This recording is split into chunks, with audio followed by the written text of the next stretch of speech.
നമസ്കാരം. മലയാളി വാർത്തയിലേക്ക് സ്വാഗതം. പാലക്കാട് എം.എൽ.എ രാഹുൽ മാങ്കൂട്ടത്തിന്റെ വിഷയം ഇപ്പോൾ CPM പ്രധാനമായും ഉപയോഗിക്കുന്നത് പുട്ടിന് പീരയിടുന്ന പോലെയാണ്. ഒരു പ്രധാനമായ ഒരു ആരോപണം അല്ലെങ്കിൽ പാർട്ടിക്കെതിരെ ഏതെങ്കിലും തരത്തിലുള്ള ഒരു ഭീഷണി അല്ലെങ്കിൽ ഒരു പ്രശ്നം അല്ലെങ്കിൽ സത്യാവസ്ഥ ആരെങ്കിലും തുറന്നു കാട്ടിക്കഴിഞ്ഞാൽ അതൊരു വാർത്താ പ്രാധാന്യം കിട്ടി തുടങ്ങുമ്പോഴേക്കും രാഹുൽ മാങ്കൂട്ടത്തിന്റെ ഒരു കേസ് അങ്ങെടുത്തിടും. അപ്പോൾ പിന്നെ മാധ്യമങ്ങളെല്ലാം ആ വഴിക്ക് തിരിഞ്ഞ് ട്വിസ്റ്റായി പോയിക്കൊള്ളുമല്ലോ എന്നാണ് വിചാരം. അങ്ങനെ വീണ്ടും സ്വർണ്ണക്കൊള്ള വന്നു, വീണ്ടും രാഹുൽ മാങ്കൂട്ടത്തിന് എടുത്തിട്ടു. ഗണേഷ് കുമാറിന്റെ പ്രശ്നം വന്നു, രാഹുൽ മാങ്കൂട്ടത്തിന് എടുത്തിട്ടു. അങ്ങനെ ഓരോ പ്രശ്നം വരുമ്പോഴും ഇലക്ഷൻ വന്നു, രാഹുൽ മാങ്കൂട്ടത്തിന് എടുത്തിട്ടു. ഇനി ഇപ്പോൾ കുറച്ച് ബ്രേക്ക് കൊടുത്തിരിക്കുന്നു. കാരണം എന്താണ്? കോടതിയിലെല്ലാം തന്നെ രാഹുലിന് നീതി കിട്ടിക്കൊണ്ടിരിക്കുകയാണ്. കോടതിയിലെല്ലാം തന്നെ രാഹുലിന് പച്ചക്കൊടി വീശിക്കൊണ്ടിരിക്കുകയാണ്. അതുകൊണ്ട് തന്നെ രാഹുൽ മാങ്കൂട്ടം കൃത്യമായി തന്നെ അത് കളിച്ചു തുടങ്ങിയിരിക്കുന്നു.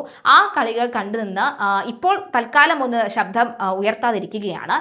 എന്നാൽ പ്രധാനമായും രാഹുൽ മാങ്കൂട്ടത്തിന് കഴിഞ്ഞ തവണ ഹൈക്കോടതി ജാമ്യം നൽകിയപ്പോൾ തന്നെ ഉപാധികളോടുകൂടിയാണ് ജാമ്യം നൽകിയത്. ആ ഉപാധികളിലെ വളരെ പ്രധാനപ്പെട്ട കാര്യമെന്ന് പറയുന്നത് പോലീസ് ആസ്ഥാനത്ത് ചെന്ന്, അതായത് പൂങ്കുഴലി പറയുന്ന പേരൂർക്കട പോലീസ് ആസ്ഥാനത്ത് ചെന്ന് പൂങ്കുഴലിയുടെ മുന്നിൽ പൂങ്കുഴലി ചോദിക്കുന്ന ചോദ്യങ്ങൾ കൃത്യമായി മറുപടി പറയുക, അല്ലെങ്കിൽ ചോദ്യം ചെയ്യാനുള്ള അവസരം എന്തായാലും കോടതി ഒരുക്കിയിട്ടുണ്ട്.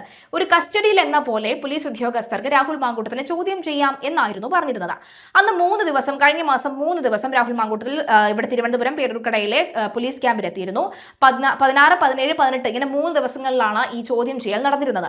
ഈ ചോദ്യം ചെയ്യലിലെ പ്രധാനമായും പൂങ്കുഴലിയെ വെട്ടിയ ഒരു വെട്ടായിരുന്നു, രാഹുൽ മാങ്കൂട്ടം പ്രധാനമായും വെട്ടിയ വെട്ടെന്ന് പറയുന്നത്.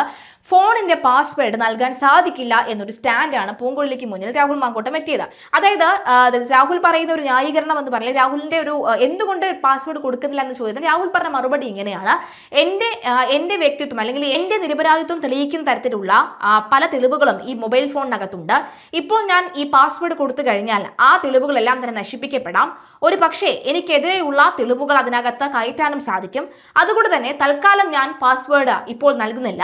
പാസ്വേഡ് ഞാൻ കോടതിക്ക് മുൻപാകെ സമർപ്പിച്ചു കൊള്ളാം എന്നാണ് രാഹുൽ മാങ്കൂട്ടം അവിടെ എടുത്ത ഒരു തീരുമാനം എന്ന് പറയുന്നത്.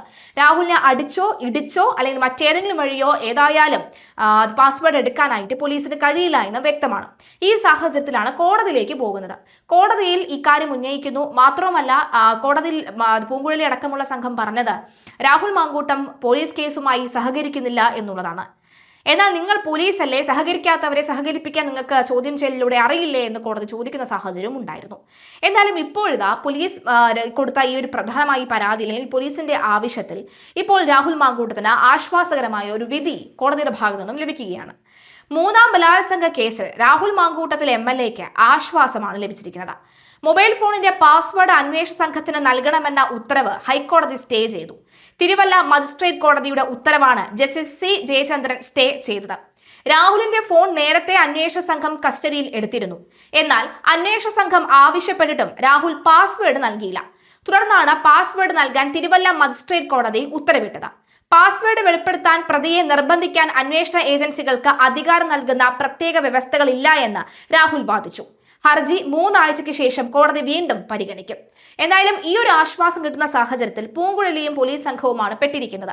അതായത് കേസ് വഴിമുട്ടിയും സാരം. ഇനി കൂടുതൽ തെളിവുകളൊന്നുമില്ല രാഹുലിനെതിരെ. അതുകൊണ്ട് തന്നെ ഇപ്പോൾ ഈ കാണിച്ചു കൂട്ടിയ കോപ്രായങ്ങൾ അല്ലെങ്കിൽ ഈ ഊഹാപോഹ കഥകൾ അല്ലെങ്കിൽ ഈ പ്രശ്ന വികാസങ്ങളൊക്കെ തന്നെ ഒരു ഫുൾ സ്റ്റോപ്പ് ഇട്ട് അവസാനിക്കുന്ന സാഹചര്യം ഉണ്ടാവുകയാണ്. മാത്രമല്ല, കോടതിയിൽ അതിരൂക്ഷ വിമർശനമാണ് പരാതിക്കും പോലീസുകാർക്കുമെതിരെ ലഭിച്ചിരിക്കുന്നത്. ഇപ്പോൾ ഗണേഷ് കുമാറിന്റെ വിഷയവുമായി ബന്ധപ്പെട്ട് ഉയർന്നു വന്ന പ്രധാന ആരോപണങ്ങൾ, ആ ആരോപണങ്ങൾ ഉന്നയിച്ച ചോദ്യം എന്ന് പറയുന്നത് രാഹുൽ മാങ്കൂട്ടം തന്നെയാണ് ചോദിച്ചത്. ഈ ക്ലിഫ് ഹൗസിന് തൊട്ടടുത്തുള്ള ഗണേഷ് കുമാറിന്റെ വസതിയിലുള്ള ഗണേഷ് കുമാറിനെ പിടിക്കാൻ പോലീസ് ഉദ്യോഗസ്ഥന് കഴിയില്ലേ എന്നാണ്. രാത്രിക്ക് രാത്രി ഹോട്ടൽ മുറിയിൽ തങ്ങിയിരുന്ന രാഹുൽ മാങ്കൂട്ടത്തിനെ പിടിക്കാൻ കാണിച്ച ആ ഒരു ആവേശവും വെപ്രാളവും മനസ്സും എന്തുകൊണ്ട് ഗണേഷ് കുമാറിന്റെ കാര്യത്തിൽ കാണിക്കുന്നില്ല എന്നാണ് പലരും ചോദിച്ചത്. അതിന് കൃത്യമായ ഒരു മറുപടി നൽകാൻ തൽക്കാലം ആർക്കും തയ്യാറല്ല, അല്ലെങ്കിൽ ആരും തയ്യാറല്ലായിരുന്നു. എന്തായാലും നിലവിലെ സാഹചര്യത്തിൽ രാഹുൽ മാങ്കൂട്ടത്തിന് ആശ്വാസം തന്നെയാണ്.